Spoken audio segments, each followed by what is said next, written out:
Can you all hear me? Yes, sir.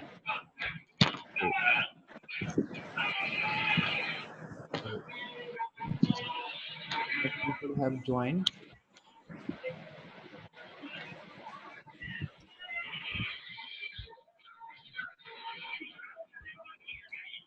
Are you good to go?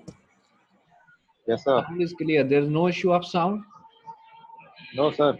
Okay, let's get started. So- so this is our first online lecture, and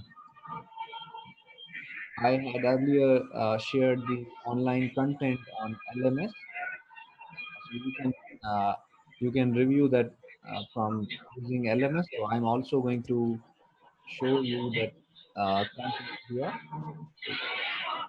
Let's start with the online content that we are going to cover from. Some people are joining. तो ये हमारा online content है.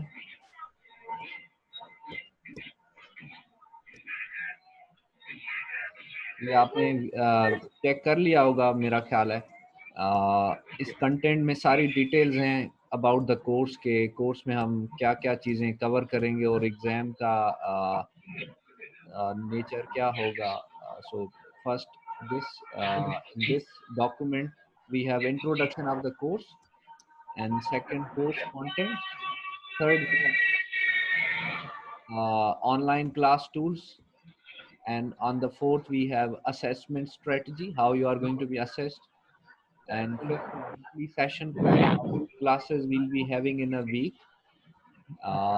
Sixth is course and program learning outcomes, and seventh one is required facilities for conducting online classes. So if you scroll down, you can see introduction. So this is the introduction part in which I have described how you are going to cover our course. So better if you read it by yourself. So I'm going to talk about the important components of the document, like course content is the important content. So in this course content, I have shared the slides of each of the chapter that will be covering from second midterm up to the final exam.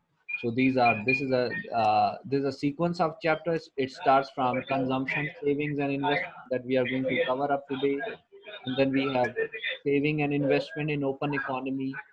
And on the third, we have the asset, money and prices.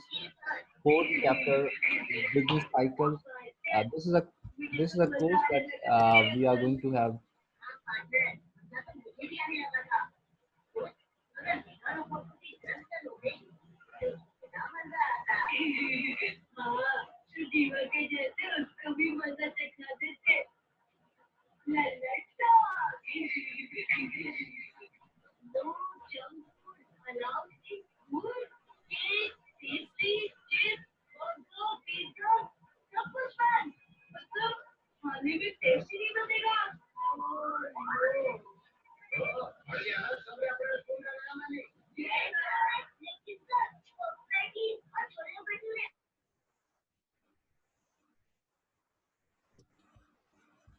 Okay, so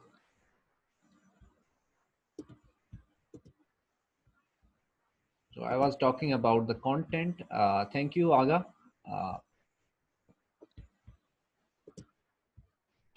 so these 4 chapters are the second mid course that we'll be covering in our second midterm, and after that we have the final exam course. We have 3 chapters in the final and 4 chapters in the second midterm.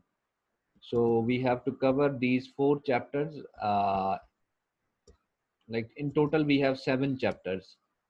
After that we have online class tools, like what we are going to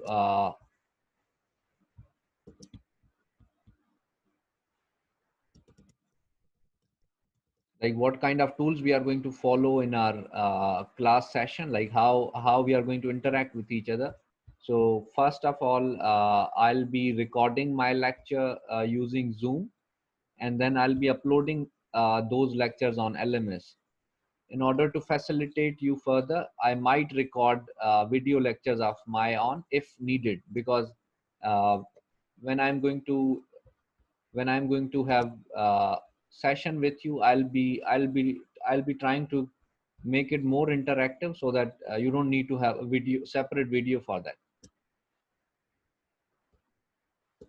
After that we have like there's a link of there's an additional link provided below after the online class tools.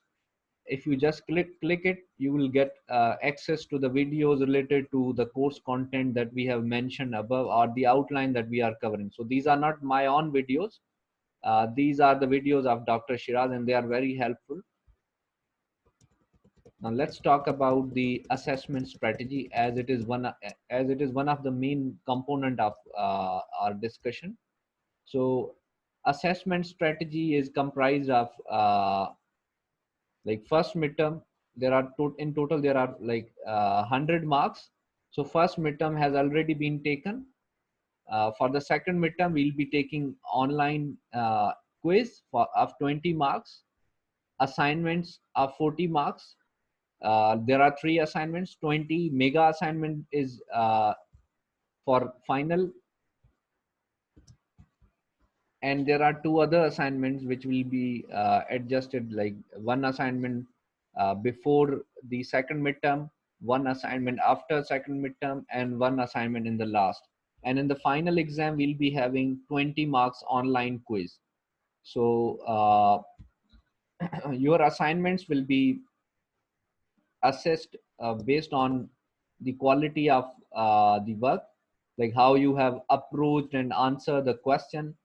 Your like your content is also going to be verified by looking at the plagiarism. So there's a description that online quizzes, exams, and assignments will be time bound. Like there is a fixed time that will be given to you, and for submitting your online assignment, maybe through email or through LMS, because department has recommended us to use LMS. So most likely we are going to use LMS, and Turnitin will be used to check the plagiarism, and the plagiarism limit for the assignment is 15-20%. So I'll share that when I'm going to assign you some work.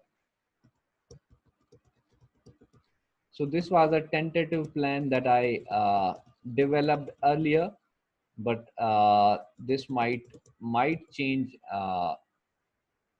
because in every week we'll be having 2 Zoom lectures. In one lecture, I'll be delivering a lecture, and in the other I might share a recorded video, and then in the Zoom lecture I'll ask you about your queries over it. So this is a tentative plan added into the online course content.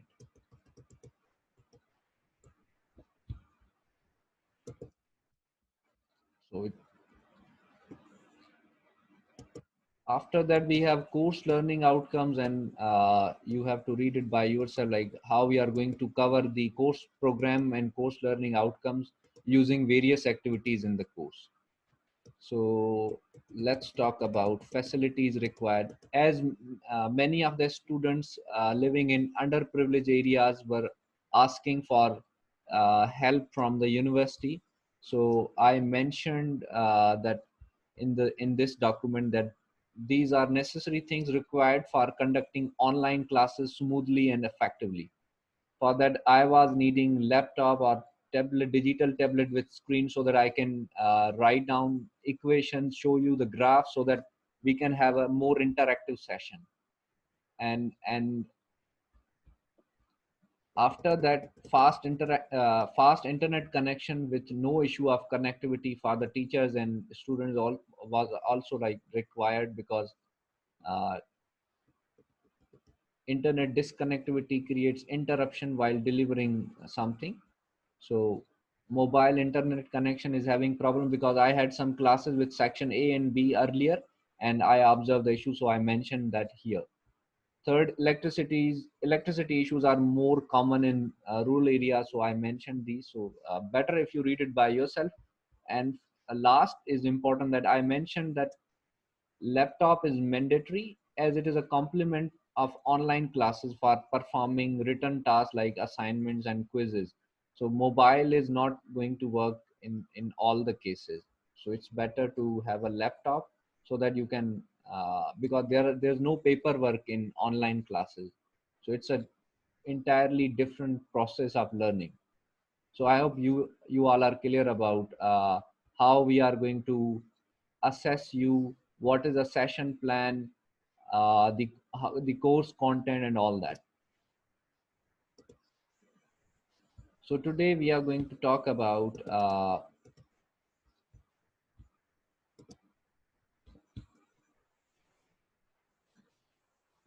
so I guess the chapter that we were covering was consumption, savings and investment.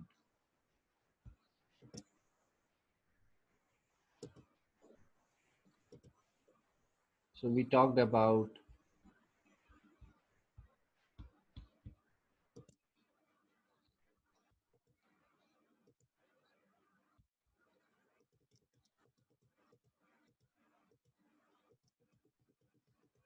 so in the chapter of consumption, saving, investment, we talked about the components of aggregate demand.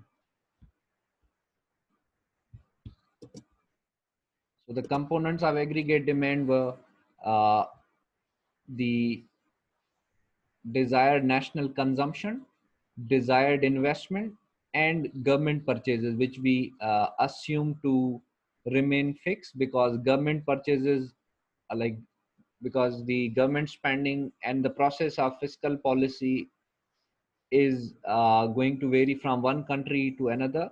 So the political system is different from one country to another. That is why we kept that constant. So in our discussion, we covered the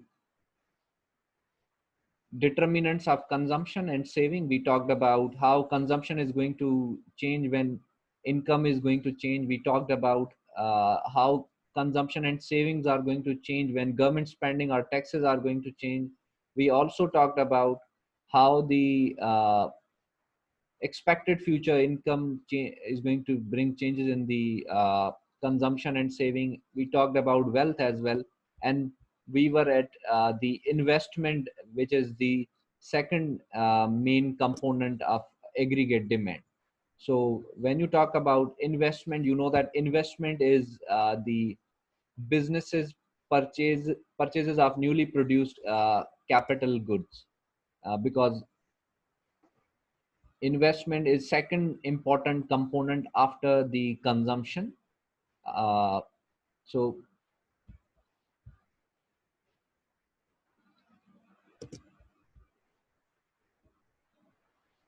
so we talked about, because investment is going to bring changes in the productive capacity of a nation. That is why it is essential to talk about it as an important component of economic growth and overall production of an economy. So the emphasis would be on changes in desired capital stock, like how when a firm is going to decide how much capital to purchase, what kind of factors the firms are going to consider, or when industries in an economy are going to install more capital because they want to raise the production. So what is the criteria that they follow? So in desired capital stock, we are going to talk about how the capital stock is going to change with the changes in the production, right? Now there's a specific purpose for having investment in our discussion, because investment is one of the component that changes, that fluctuates sharply whenever there's a whenever there are good economic condition, investment is going to go up. Whenever the economy is going through bad economic condition, investment is going to go down. So business cycle, with the fluctuations in business cycle, investment is one of the component that moves upward and downward sharply. And investment, as I mentioned earlier, plays an important role in economic growth of a country, because investment is going to decide how much productive capacity a nation will be having for production of goods and services. So the desired capital stock is the amount of capital that is required by the firm to maximize the profit. As all the firms have the common motive of maximizing the profit, so capital is an input for which they are going to invest the money, and they are going to produce something out of it. So desired capital stock is the amount of capital that allow the firms to earn largest profit.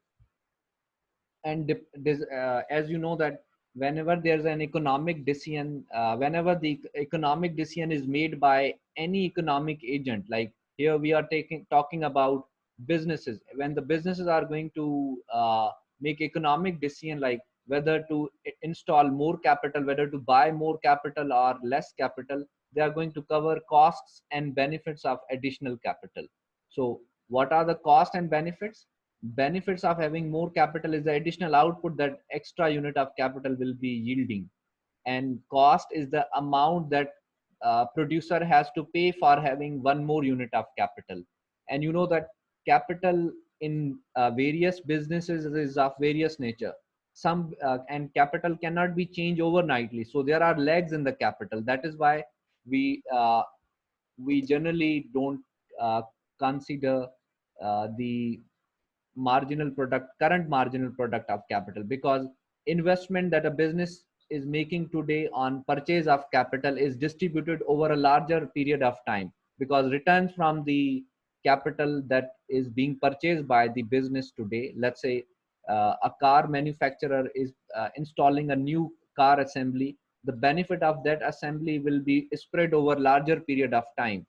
So it's not going to be realized when the amount of money is being invested, right? So that is why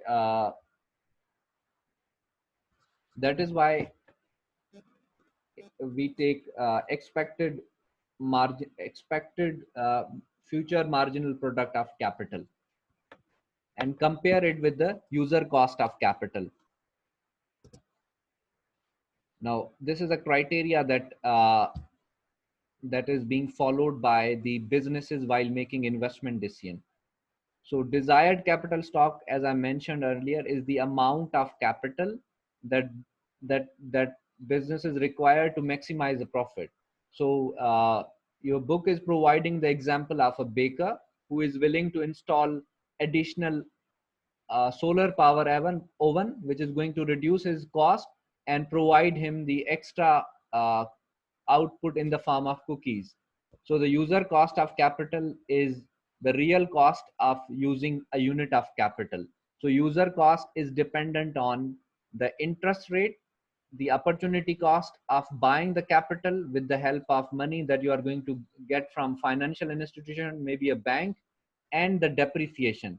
So user cost is divided into two components: the rate of interest, opportunity cost of buying the capital, and the use value of the capital over the period of time. So you can see it here. User cost of capital is rate of return times price of capital plus the change in price of capital, which means depreciation, the percentage of price that depreciates every production cycle. So whenever the firm is going to decide whether to have more capital, the firm is going to compare the cost and benefit. And cost and benefits here in this context, when we are talking about the desired capital stock, is the marginal product of capital and user cost of capital. You, you may you can see it here.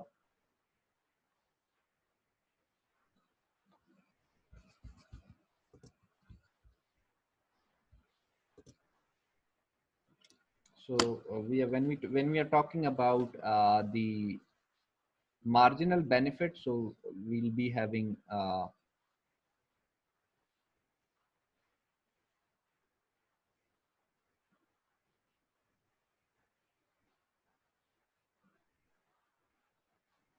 so when we are talking about marginal benefit is equal to marginal cost, it means that we are saying that when it comes to demand for capital by the firm is going to compare, this is marginal benefit, and it is going to be compared with the user cost of capital.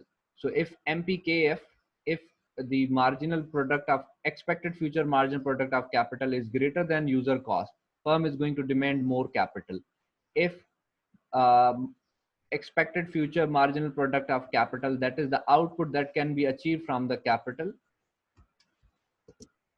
is greater is less than the user cost of capital. If it is less than the user cost of capital, firm is not going to install that extra unit of capital.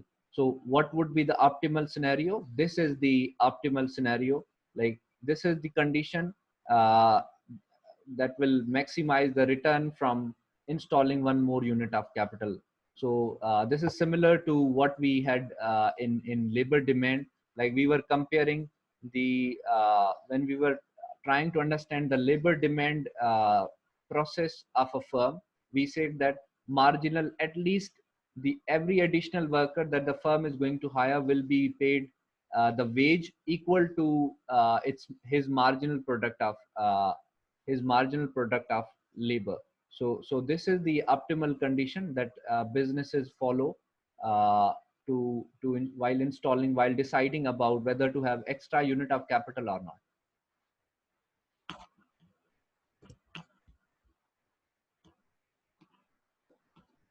So we discuss about the criteria. Now let's talk about the graphical representation of it.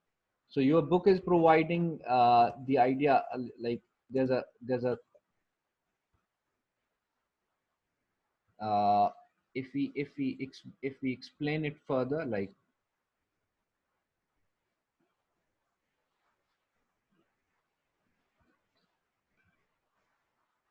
so if we say that user cost, if we try to describe it further, decompose it further, it is price of capital, price that the buyer has to pay, and here the buyer is the business, plus, like, price of capital times the rate of return, plus the plus the depreciation of capital. So this is the user cost of capital that the business are going to compare when they are going to decide whether to have one more unit of capital or not. So your book is providing the example of a baker who is going to he took the interest rate 10%, price of capital as 100, depreciation as 10%. So the user cost in that example is equal to 18, and he's comparing this 18 user cost with expected future marginal product of capital to decide how much extra oven capacity the business should be having. So let's draw it. Let's draw the diagram.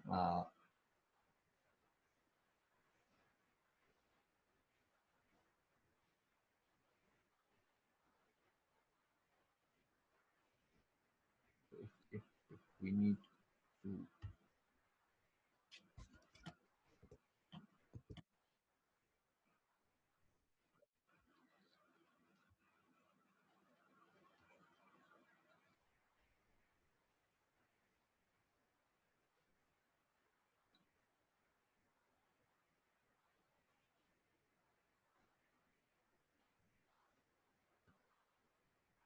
So we are going to talk about the determination of desired capital stock.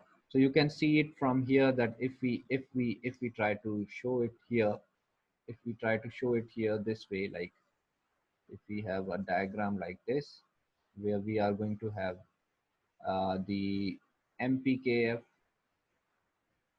expected future margin product of capital, user cost of capital on vertical axis, and capital stock on horizontal axis, we can observe to have a negative slope, MPKF. Now, why this is negative slope?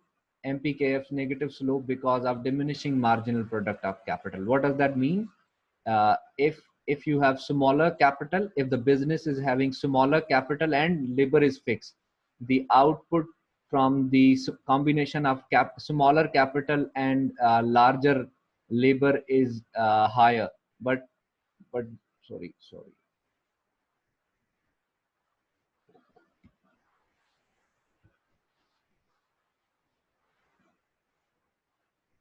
let's make it again. Okay, if the capital stock is being increased by the business and labor is fixed, because of the fixed labor, additional capital is going to add lesser to the output.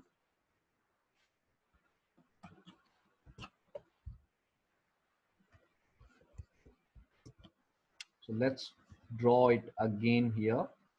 So if we can, here we are taking capital, and here we are having MPKF and user cost. So this is the MPKF, and this is the user cost of capital. So it seems different, but so this is the equilibrium point. So at this equilibrium point, the equilibrium level of capital is going to be determined. So any level of capital lesser than this, uh, any level of capital lesser than this will cause what? At this level of capital lesser than the equilibrium capital, there would be more marginal product of capital. So MPKF this much, and the user cost is this much. User cost is this much. So this additional marginal product of capital will cause firms to invest more on capital and demand more capital. So if you talk about any level of capital beyond that, let's say we call it K star. So at this K2, right, you can see that because this is higher than the equilibrium level, you would find that the MPKF is MPK, expected future margin product of capital, is lower and user cost is higher. It means that uh, it means that firm will have to uh, pay more for extra capital than the benefit the firm could get. So this is the idea. This is how the capital stock is going to be determined. So we can clearly see from here that this is a user cost 18, and user cost 18 is equal to MPKF like this is a 5 cubic feet size of oven. This is a 5 unit capital stock, which is the optimal level uh, at which the user cost and margin product of capital are equal. But if you just look at any level of capital below that, which is 4, at 4, keeping the user cost of capital same, at 4 units of capital, the marginal product of capital is 20 and user cost is 18, which means that benefit from the capital is more than the cost that is required for having 1 unit of capital. So firm is going to add more capital, so it will move towards point A by adding 1 more unit of capital. And similarly, if we talk about alternative situation where we have 6 units of capital, and at this 6 units of capital, the marginal product of capital, the output from expected future marginal product of capital is 16. So this is lower than the user cost. It means it's going to cost more to the firm to have 6 units of capital than the benefit that the firm could get out of it. So firm is going to reduce the demand for that extra unit of capital and move towards A. In this way, 5 is the optimal capital size that will 5 is the desired capital stock that is going to maximize the benefit of the firm. This is how it works. Now, when we are clear about the idea that how the capital stock is going to be determined, we need to talk about changes in the desired capital stock. Like, what are the possible factors that may bring changes in the desired capital stock? The amount desired capital stock is equal to the capital demand by the firm.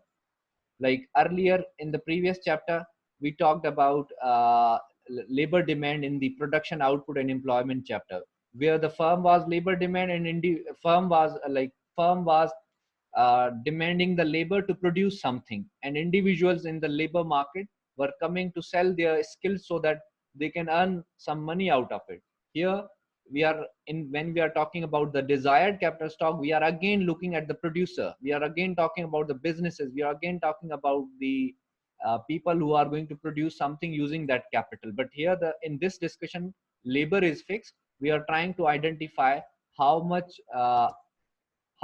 capital the firm need to demand.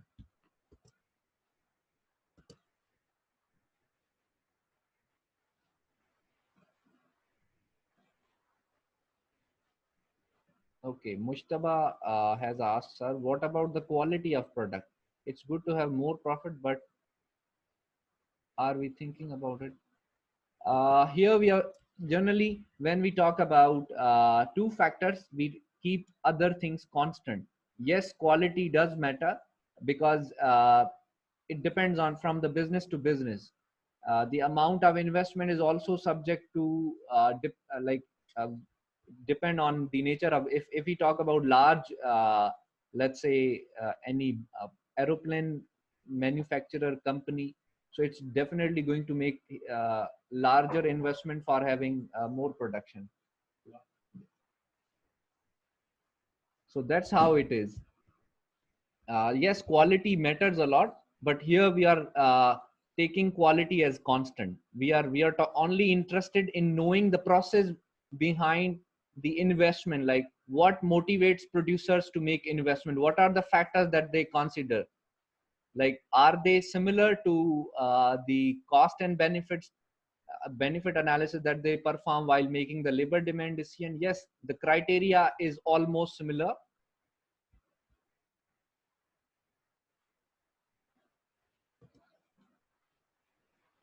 Okay, now we were talking about the factors that may bring changes in the desired capital stock. The amount of capital that is going to maximize the profit is known as desired capital stock. And it depends on, like, it is going to be changed by three factors. There are essentially three main things that are going to change the desired capital stock. So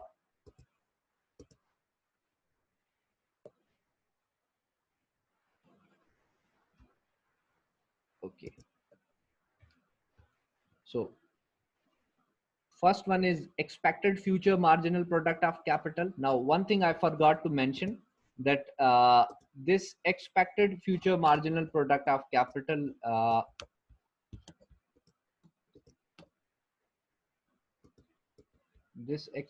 let me go to the board. Uh,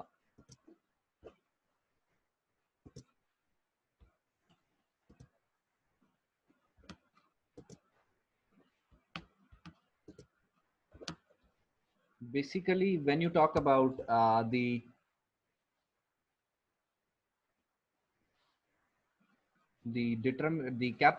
demand for capital by the firm, let's summarize the discussion here first, so for your clarity, and then we'll be moving ahead to talk about changes in desired capital stock. Like this is negative slope mpkf.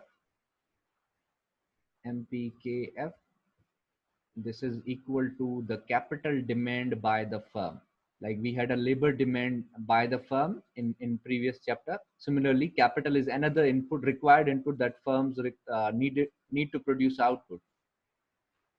So this is capital demand, and we are going to add here the user cost. So this is fixed user cost, and here the equilibrium can be seen. We talked about it earlier. Now we are saying that what are the factors that may bring changes in the desired capital stock.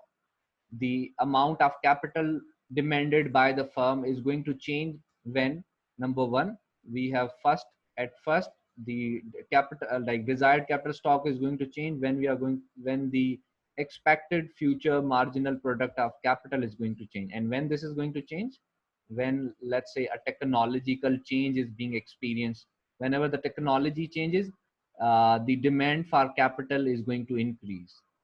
Capital gets more productive. That is why businesses are going to demand more capital when the technological change is going to be observed. Similarly, we have like what is the outcome of like how it is going to affect the above curve.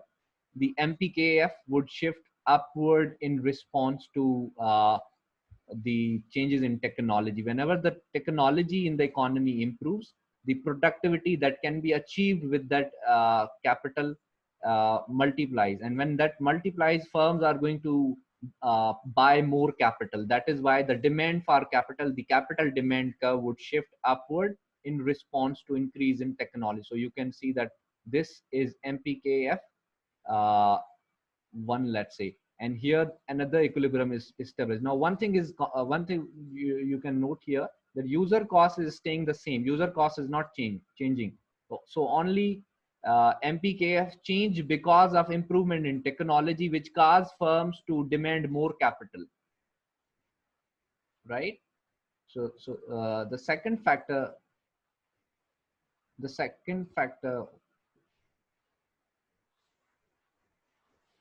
that we are having, the second factor.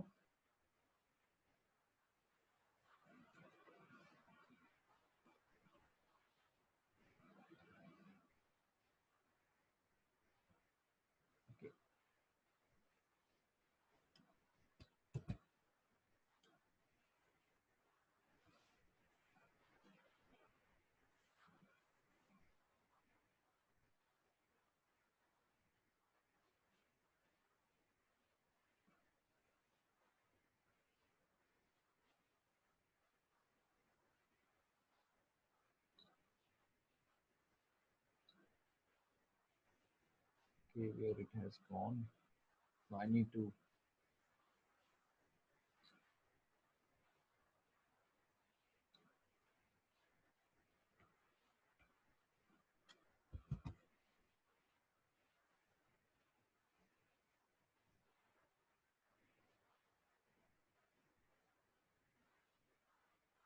So this is the first factor, that like technological improvement uh, like multiplies the productivity of capital, and because of which capital demand increases. So let's talk about another factor. Let's talk about another factor. The second factor that is going to bring change in the desired capital stock is called the interest rate, the expected interest rate. The expected interest rate. You know that user cost of capital is the dependent on the interest rate. So whenever the interest rate changes, user cost is going to change. So how it is going to change the desired capital stock, the capital demand by the firm, whenever the expected interest rate, whenever the expected real interest rate goes up, it's going to increase the user cost of capital. And user cost is a price that the firm has to pay for having funds from any financial industry. Like user cost is simply the opportunity cost of buying capital. So whenever the interest rate goes up, user cost goes up, which makes borrowing difficult for the firms. And whenever there are lesser opportunities or lesser space for borrowing of the firm, the capital demand by the firm is going to decrease, and which will ultimately decrease the desired capital stock. So this is how it goes on. So you can apply this by shifting the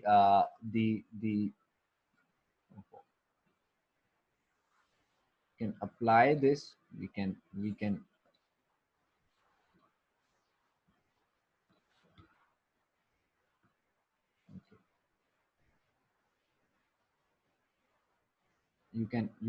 can apply this. I'm Because of shorter space, I'm using it here. MPKF and user cost, and we have capital stock. Now the MPKF curve would remain the same and user cost would change because of the change in interest rate. So earlier this was the user cost, and because of increase in the interest rate, increase in the real interest rate, so this was the equilibrium level of capital stock that was demanded earlier. Now because of increase in the interest rate, user cost line has shifted up. So this is a user cost 2, let's say. So because of increase in the user cost of capital, the capital demand has decreased from K1 to K2. So this is how it works.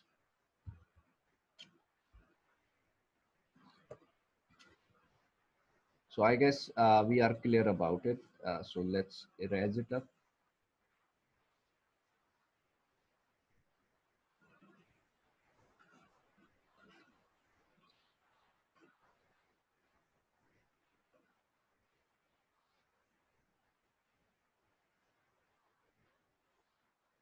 Okay. So let's go back to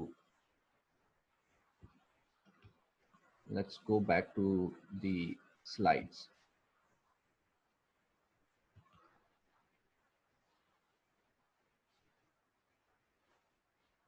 If you have any question, you can write in chat so that I can read it and answer it.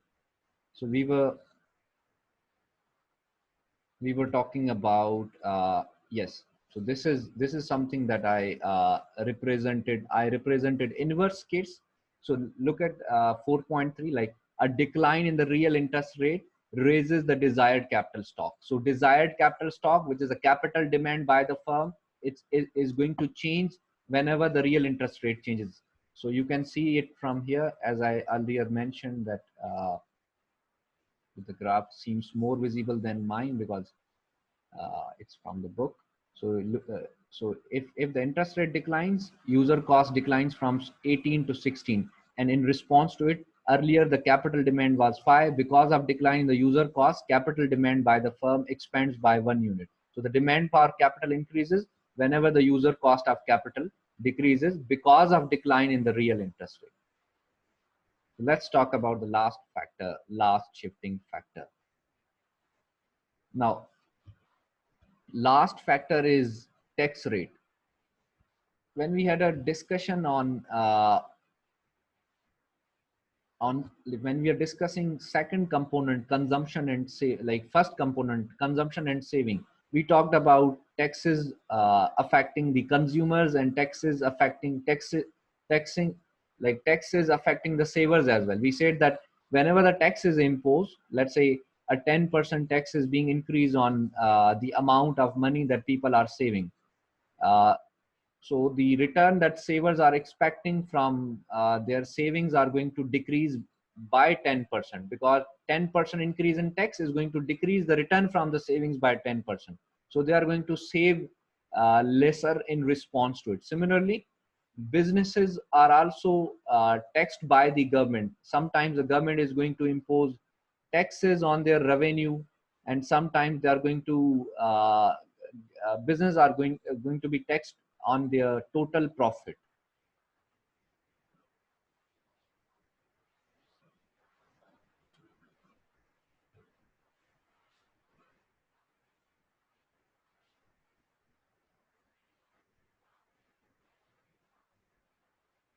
uh, Ali Gul,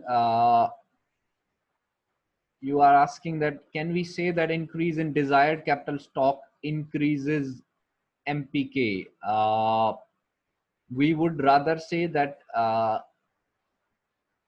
yes, we can say it. We can say this, like increase in,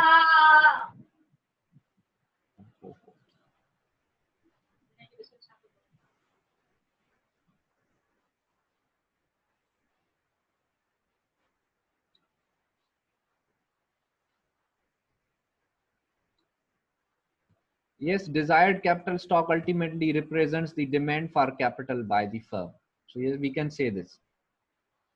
Okay. So third factor that we have, third factor that may bring changes in the demand for capital is the tax rate. So whenever the tax rate is going to change, we can see from here, like, so this is only the data. It's better represented in your book. So I'm going to use the whiteboard to show you how the tax is going to affect the user cost. Stop the share.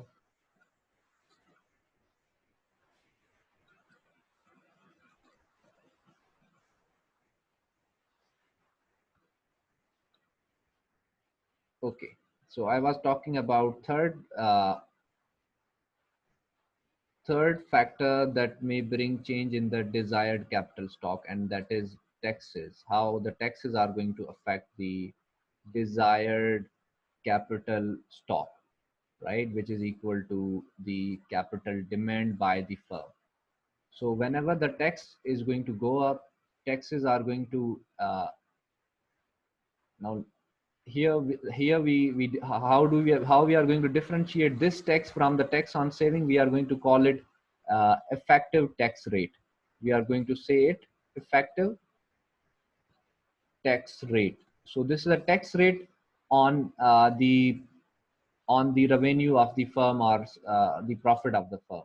So whenever the tax on investment is going to go up, it is going to add into user cost. When tax is going to go up, user cost will go up, and you know that user cost is inversely related with the demand for capital. So user cost, when user cost would go up, it will ultimately reduces the demand for capital, and uh, the desired capital stock by the firm is going to uh, decrease. So desired capital stock is going to decrease whenever the effective tax rate is going to be imposed by the government. So are we clear? So I guess we are clear about the three determinants of desired capital stock.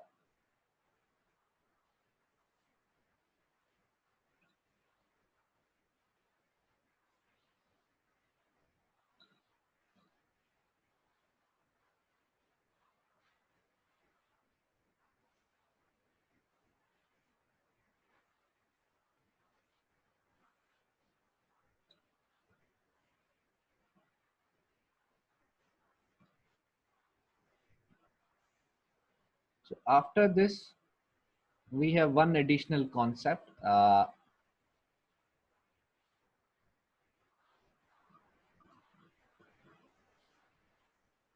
is the difference between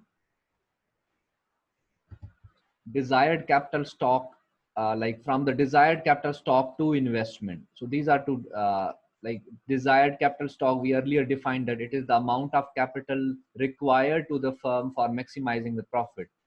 And we are trying to understand the relationship between these two.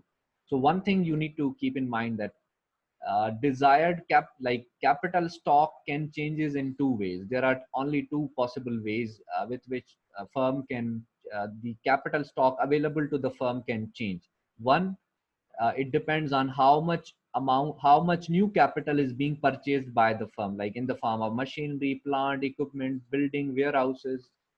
So how much new capital, which is how much extra gross investment the firm is making, will decide how much extra capital the firm will be having. Second, like possible way with which the capital stock available to the firm can changes is the depreciation. So depreciation is the use value of capital.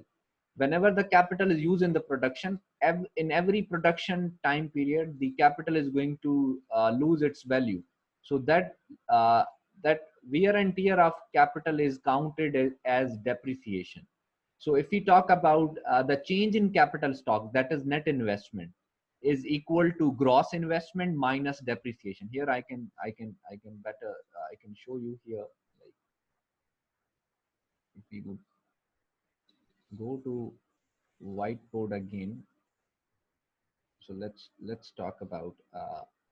I'm talking about the change in capital, which is equal to net investment. So net investment is equal to gross investment. IT. Sorry. So this is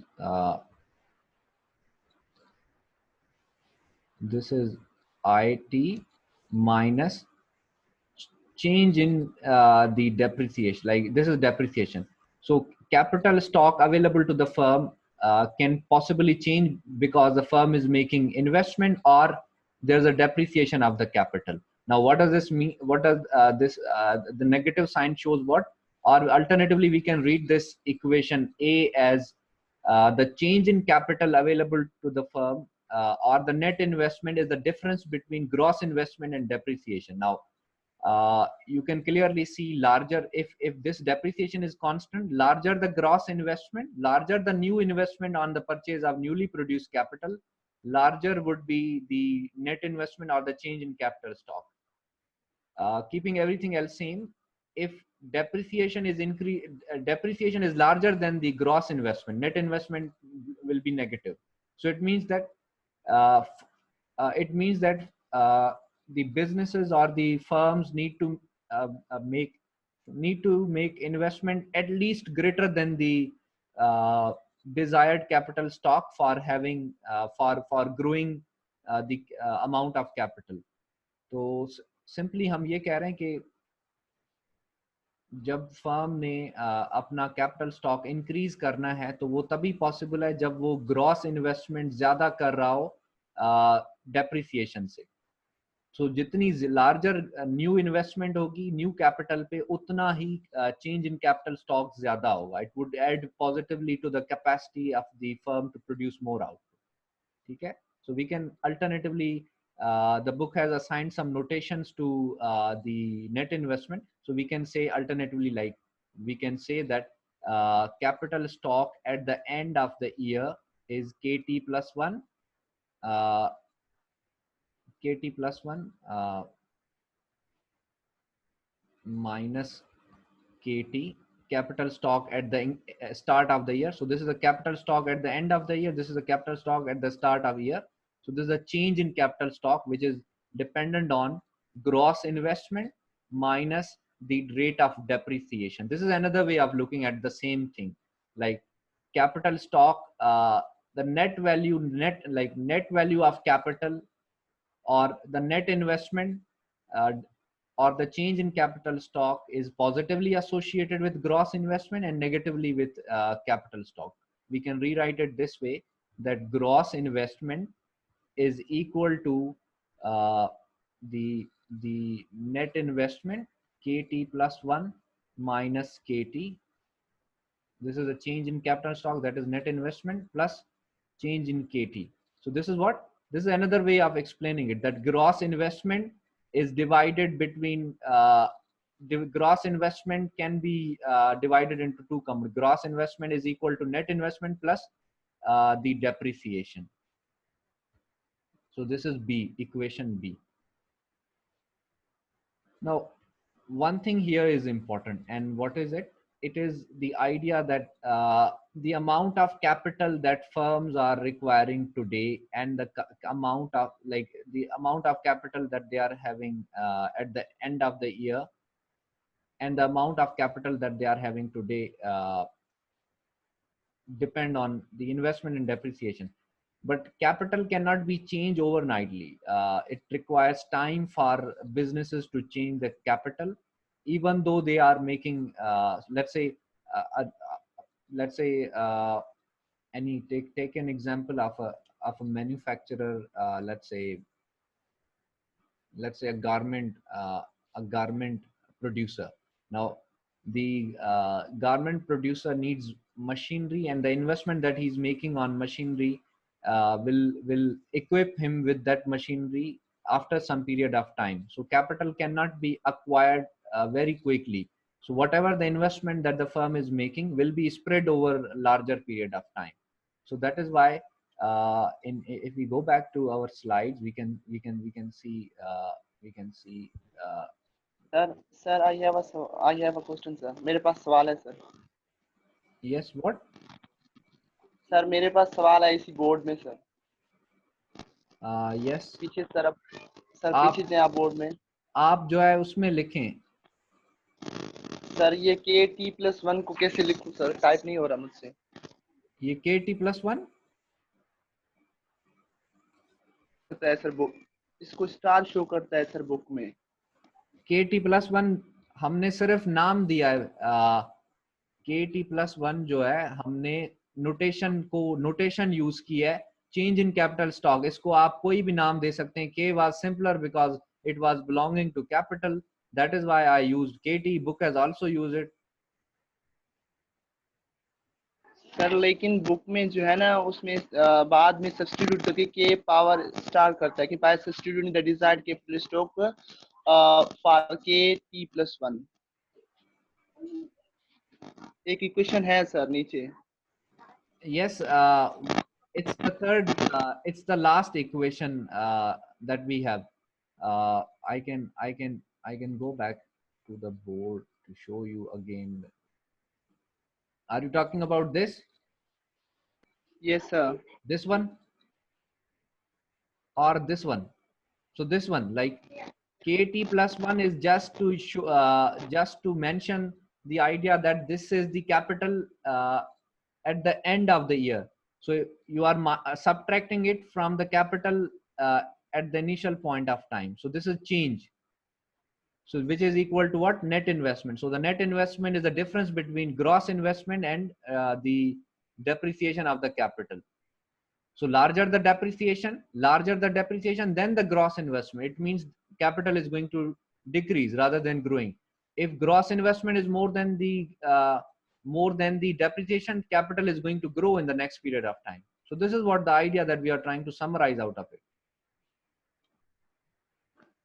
Okay sir, but I'm talking about the last one, the last equation which you wrote here, like IT is equal to KT+1.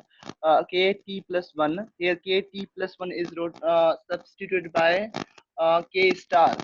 Yes, I'm K talking star. about That is the that. last equation. That only shows the, if you just read it. So Aga Osama is asking for 20 minutes for namaz, right? Now there's no option so that I can stop the Zoom, but I have to continue it. So if you could offer the namaz later, it would be great. But now the choice is yours. If you want to have namaz, like you can have.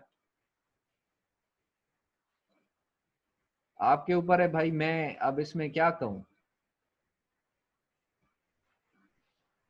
जी, वो last equation ये show कर रही है कि अगर capital जो firm को चाहिए के स्टार, वो उसको अपनी इन्वेस्टमेंट से लेट्स से वो रिप्लेस कर देता है जितना capital overall at the end of the year तक चाहिए, तो ये लास्ट इक्वेशन पूरी मॉडिफाई हो जाएगी, जिसको आगे जाके किताब ने जरा क्रिटिसाइज किया है कि कैपिटल इतना जल्दी एक्सेसिबल नहीं होता। जो भी बिजनेस हो उसमें कैपिटल, कुछ बिजनेसेस ऐसे होते हैं जिनमें आप कैपिटल फौरन से एक्वायर कर लेते हैं, लेकिन there are larger businesses where capital is not easily accessible. Like accessible यहाँ पे मतलब ये है कि उतना जल्दी नहीं आता जितना आप इन्वेस्टमेंट कर रहे हैं, उस कैपिटल इंस्टॉल होने में टाइम लगता है.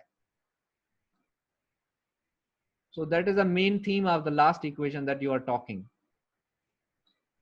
Okay, are we sir. clear? Yes sir.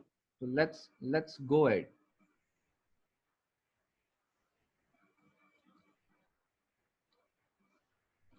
Okay, so I'm coming back to slides.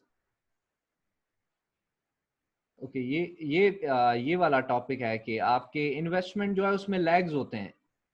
क्या कह रहा है कि कुछ कैपिटल जो है वो आसानी से कंस्ट्रक्ट हो जाता है, लेकिन there are other forms of capital which में takes time to install. Like हमने पहले बात की Boeing aeroplane, like Boeing producing industry की, उनमें कैपिटल, या कार मैन्युफैक्चरिंग की, या कोई और प्रोसेस है जिसमें हैवी कैपिटल यूज होता है, तो वो उसको इंस्टॉल करने में टाइम लगता है. तो जितनी इन्वेस्टमेंट आज फर्म कर रहा है उसका बेनिफिट जो है स्मॉलर, आहिस्ता आहिस्ता मिल रहा होता है. Not very quickly. That is why we are saying that there are lags in investment. So ये जो gap आप देख रहे हैं, like you can clearly see that on the vertical axis we have investment as a percentage of GDP, and horizontal axis we have time, and gross investment is larger in some years, and like gross investment is greater, and the gap between gross investment and net investment is a depreciation. So net investment has gone to negative value in the time of Great Depression, right? And it has again went to in 1945 as well. It has again went to minus value, and later on it is positive. This is for the US data. Let's go ahead. So let's summarize the determinants of desired investment. Like, what are the factors that may bring changes in the amount of investment firm is willing to make on the purchase of new capital? So this is what desired investment is. So whenever the real interest rate fall, this user cost, like whenever the real interest rate increases, user cost increases, which reduces the desired capital stock. Similarly, whenever the effective tax rate goes up, user cost will go up and desired capital stock decreases. Expected future marginal product of capital, which means the expected output that a business can have from the extra capital. If that rises, firms are definitely going to demand more capital, and their desired capital stock increases. So this is a summary of what we have been describing in our discussion. So the last part of the chapter is on the goods market equilibrium. Now let's make a quick recall from the previous chapter. Like production output and employment chapter, we talked about labor market equilibrium, where the labor demand and labor supply were decided.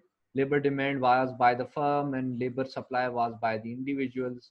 So their interaction was in the market was summarized by a tool known as labor market model. Here we are going to have a goods market model, but this market model is not separate from the previous labor market model. How? If you just think about it this way, that firms are going to demand more labor and more capital whenever there's a greater demand from consumers. So if there's a larger demand for goods and services, there would be expansion in the demand for labor and capital as well. So these two market models are not separate from each other; they are integrated with each other. So we will talk about that further. So let's first define goods market model. Now, in microeconomics, you had a one market, and you talked about only single market equilibrium. But here we are using plural, like goods market equilibrium. We are talking about all the goods and services produced in a national economy. That is why we are saying that this model is going to be used to analyze the national economy as a whole. That is why we are saying it as goods market equilibrium.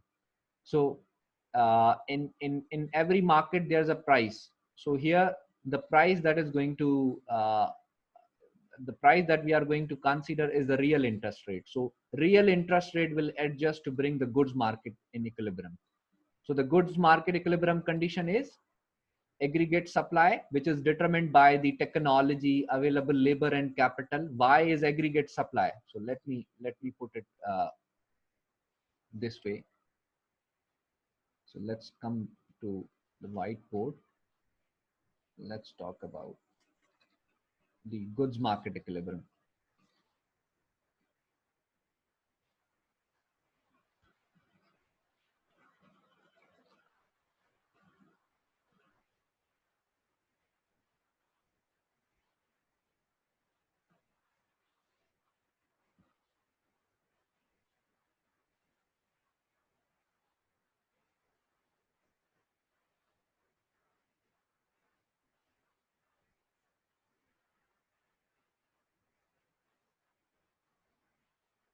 all the factors that are going to increase the desired capital stock are going to increase the investment. This is simple.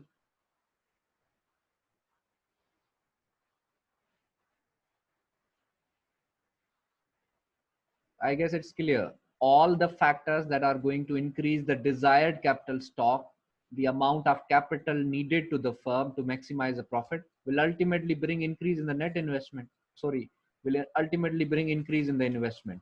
So Aligul, are we clear about this? So let's talk about the goods market equilibrium.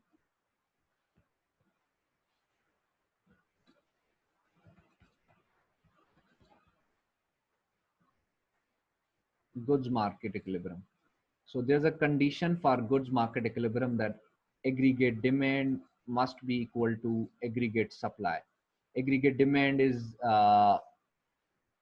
the desired consumption plus desired investment plus the fixed government purchases, which we have assumed here, right? So this is equal to Y. So Y here is aggregate supply, and these all are components of aggregate demand. So aggregate demand must be equal to aggregate supply for goods market to be in equilibrium.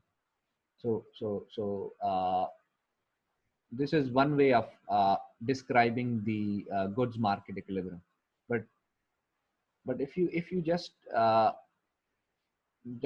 look at it from the income expenditure identity. Now income expenditure identity is Y is equal to C plus I plus G.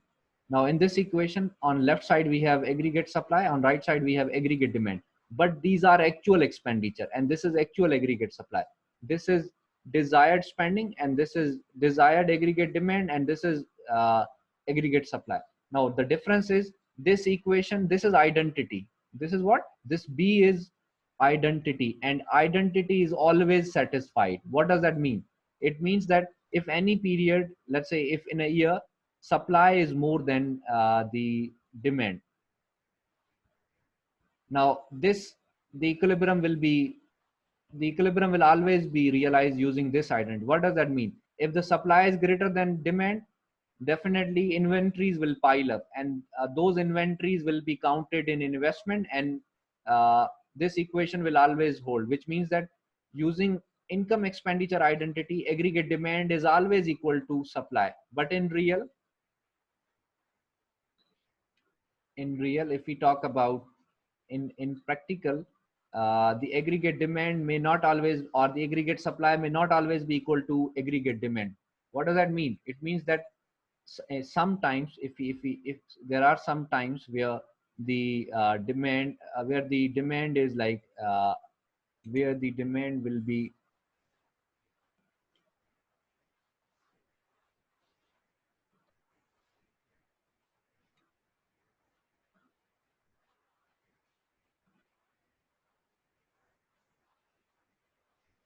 there are some period where the demand would be uh, larger. So CD plus ID plus G. Sorry, yes. So the aggregate demand would be larger. Now how, what does that mean? If in a year supply is less than demand, it means that aggregate demand is greater than supply. Now whenever aggregate demand is greater than supply, uh, whenever the aggregate demand is greater than supply, the interest rate would change. Interest rate would change to equate the demand and supply. Now how would the interest rate changes? Interest rate would go up, and when the interest rate would go up, the consumption will fall, and investment will also fall. So it means that these two are the main components of aggregate demand. It means that aggregate demand will fall, and aggregate demand would again be equal to aggregate supply. Now another way of looking at the goods market equilibrium is another way of which is more appropriate way, because we have been developing our basics using savings and investment.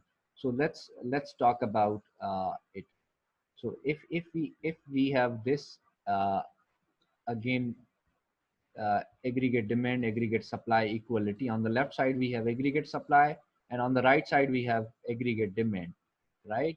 So if you just subtract y, if you subtract uh, CD minus G from both hand side, like Y minus CD minus G. So if you subtract CD minus G, CD plus ID plus G minus CD minus G. So this would cancel out, sorry, investment would stay at its place, but the the government spending would cancel out with G, and consumption would cancel out because it's positive and negative. So we what we are going, this is equal to desired savings. So desired savings would be equal to desired investment. So this is the equilibrium condition, which is equivalent to saying that aggregate demand is equal to aggregate supply. This is another way of looking at the same thing. So Y is equal to CD plus ID plus G. So this is the equilibrium condition. So let's go back to,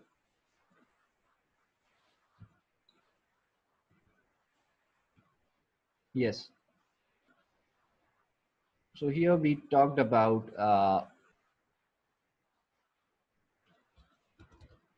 so this is the equilibrium, we talked about equilibrium condition, and we said that income expenditure identity is different from this one, Y equal to CD plus ID plus G. This is aggregate equilibrium, goods market equilibrium condition. And this is also a goods market saving, desired saving must be equal to investment, is also equilibrium condition, right? And I earlier mentioned that here the real interest rate is the price that would adjust the gap between savings and investment and aggregate demand and aggregate supply.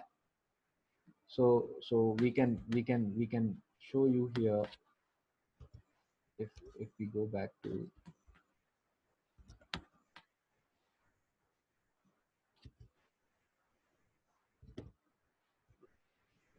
okay,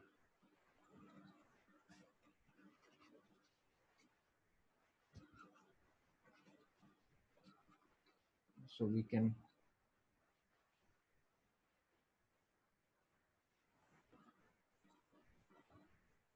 are saying that these two, this is the goods market equilibrium condition. And if let's say in any time period saving is greater than desired investment, so it means that lenders are willing to lend more money than investors are going to borrow. So what does this mean? What, like, how the gap between if the supply of funds in an economy is more than the demand for funds, right? The, like, what's going to happen, the interest rate is going to fall, which is the price of saving. When the interest rate is going to fall, the desired savings are going to fall. And when desired saving would fall until it is equal to the desired investment. So this is the way excess supply of savings are going to adjust with the changes in real interest rate. So another possibility we have is, if let's say in a year desired investment is greater than desired saving. So in this scenario, in this case, the interest rate would go up. The interest rate would go up to adjust the gap between savings and why, uh, here in this scenario, demand for funds by the businesses is more than the amount of funds lent by the savers. So interest rate would go up, and when interest rate would go up, desired savings would go up, and because of the increase in interest rate, user cost would go up. So investment would fall until they are again back to equality. So this is how we can have the basic idea of the goods market equilibrium condition. I guess it is simple enough, right? You can understand it. So let's go ahead.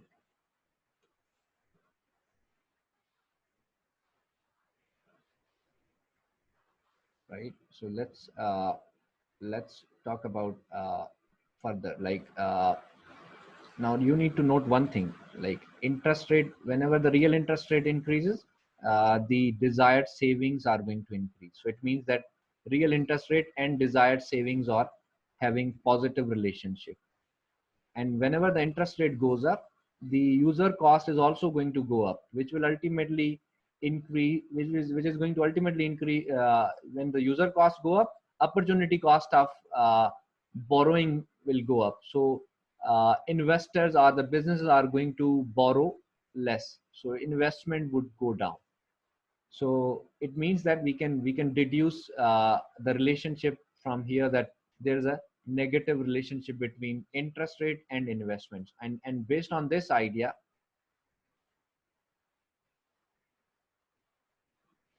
we can say that investment curve would be negatively sloped and the saving curve would be positively sloped when drawn against the interest rate, keeping everything else same. So we can show it here, that if we have to represent the goods market equilibrium, we can show it here.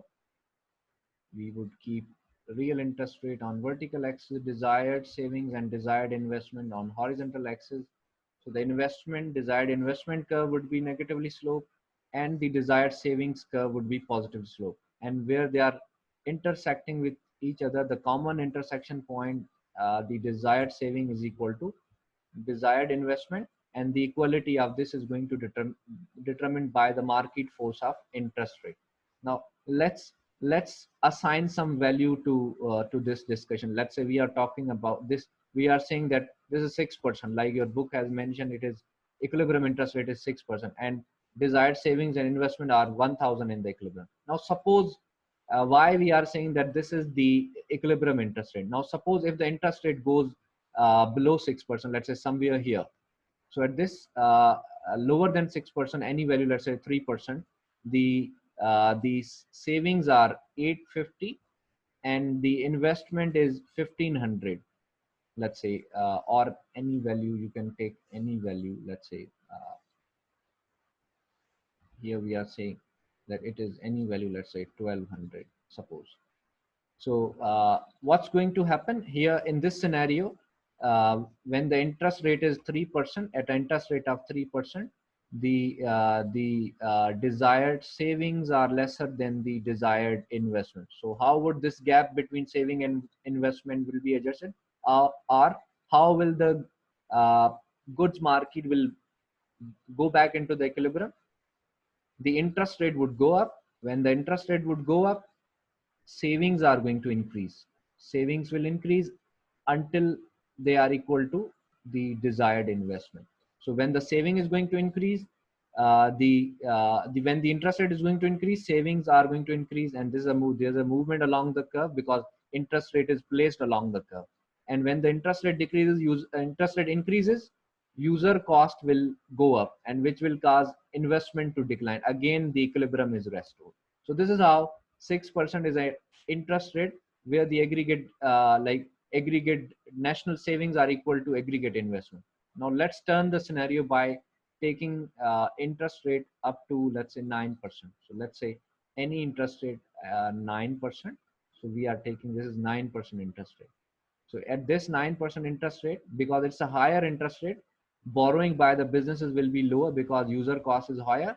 So investment is this much and the savings are this much. So this is a gap between savings and investment. In this scenario, the savings are greater than the investment. Now, how the interest rate will change to bring the goods market into equilibrium? Interest rate would fall until the point again the desired savings are equal to desired investment. Now, when the interest rate is going to fall, the first thing, savings are going to fall.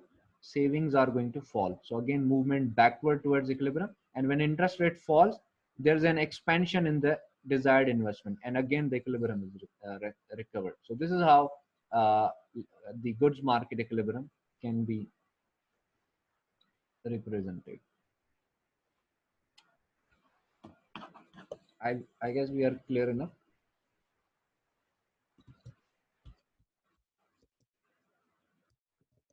We can go back to slides and see. So this is the uh, equilibrium that I represented, and this is the scenario that we took to explain why 6% is the why, like how does the market forces of savings and investment are going to respond to the changes in interest rate. So if the interest rate is lower, savings are going to be lower and investment is going to be higher. So it means that businesses are willing to borrow more than the amount of money savers are willing to lend. So this would cause price of savings to go up, and when price of saving, that is interest rate, would go up, the savings are going to go up and investment is going to fall. Again, the equilibrium is met.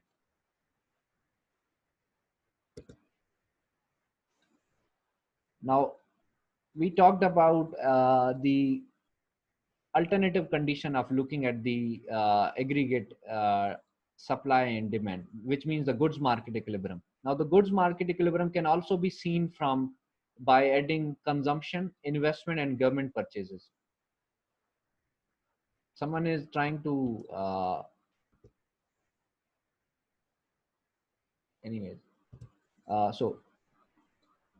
so at a 6% interest rate, if we assume that aggregate output in the economy is fixed because it depends on technology, available labor, and capital. So this is fixed, and government purchases are also fixed. You can see that same value for both interest rate. For both interest rate, output is assumed to remain same because it depends on supply, and government purchases are going to be affected by political process, and we assume that it is same. So at 3% interest rate, aggregate consumption is 2150, aggregate investment is 1500, government purchase are 1500. So in total, aggregate demand is equal to 5150. So 5150 is greater than what? The aggregate supply, 4500. So how would that gap be adjusted? When the aggregate demand is greater than aggregate supply, now you can see that here at 3% interest rate, savings are also not equal to investment. You previously saw that at 3% interest rate, saving is lower than investment. And here in another condition, in this using this condition of aggregate demand, you can see that aggregate demand is greater than supply. Now when the interest rate would go up from 3% to 6%, keeping the output and government purchases same, desired consumption would fall, because when interest rate go up, saving would increase. So consumption is going to fall by 150, and when the interest rate goes up, investment is going to decline by 500, and government purchase stays the same. So you can see that if you just add up these three values, government purchases, investment, and consumption. So this is 3000, so there's 4500. So 4500 is aggregate demand and 4500 is aggregate supply. So it means that goods market is in equilibrium. Another way to verify this, uh, at 3% interest rate, desired investment is 1500 and desired national savings are 850. And at 6% interest rate, desired national savings are equal to desired investment, and aggregate demand is equal to aggregate supply.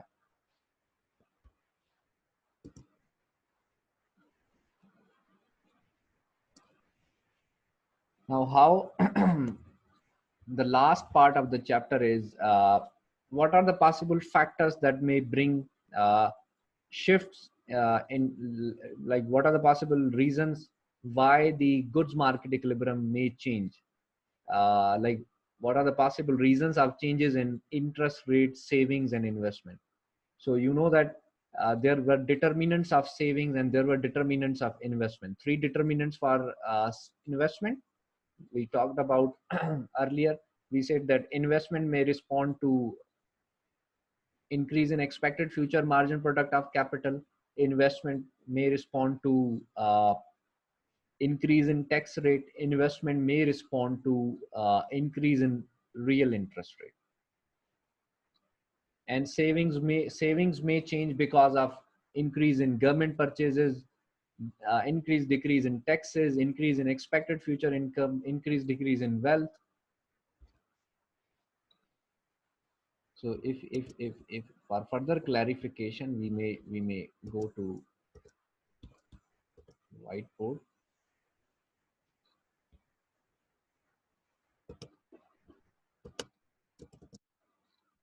Okay.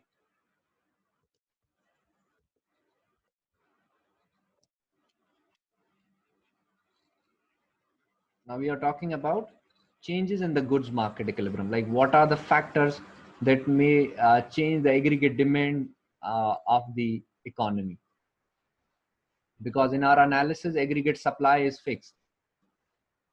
Because supply is not affected by supply responds to changes in demand, but we assume that supply is going to remain fixed because the available input in a fixed time period in an economy are going to remain fixed. Labor, capital, technology is fixed. That is why output is fixed. So we are talking about the changes in the equilibrium.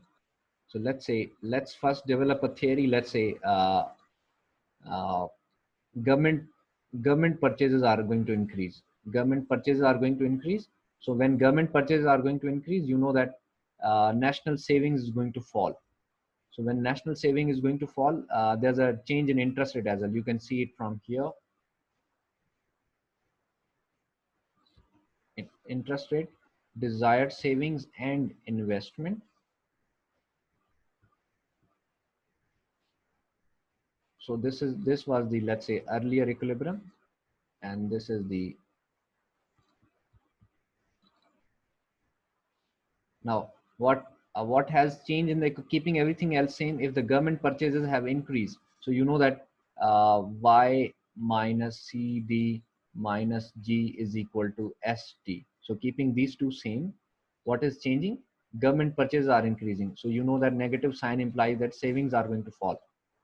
The curve, whenever the saving curve is savings, national savings are going to fall because of any determinant, saving curve would shift backward. So savings have declined in response to increase in government purchases, and the new interest rate would be higher than the previous one, and the new savings and investment would be lower than the previous savings and investment. So this is how the goods market respond to increase in government purchases. So this is how the goods market equilibrium changes.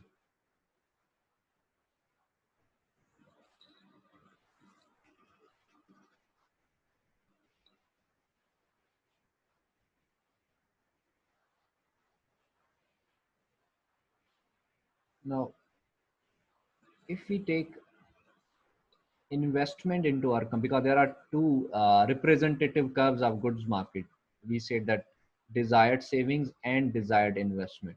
In equilibrium, all in equilibrium, these two are equal to each other.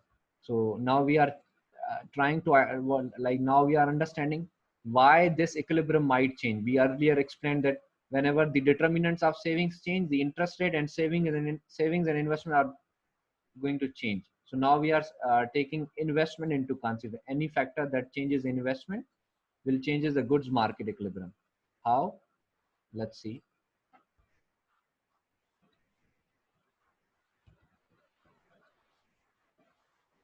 So if we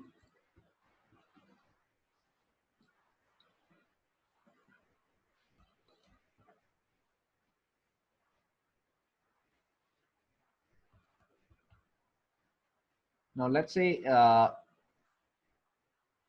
MPKF is increasing. MPKF, expected future margin product of capital. Whenever you know that whenever the expected future margin product of capital, firms are going to invest more on buying new capital. So desired capital stock would increase, or you may say that demand for capital by the firms will go up. So for buying that capital, the demand for investment would, like investment, they need to invest more. Keeping everything else same, when the MPKF increases, demand for capital increases, or you can say that gross investment would increase. So desired investment would shift upward, representing that demand for capital by the firms have increased. So the new interest rate would be higher than the previous equilibrium interest rate, and the new quantity of saving and investment would also be higher. So this is how the equilibrium changes.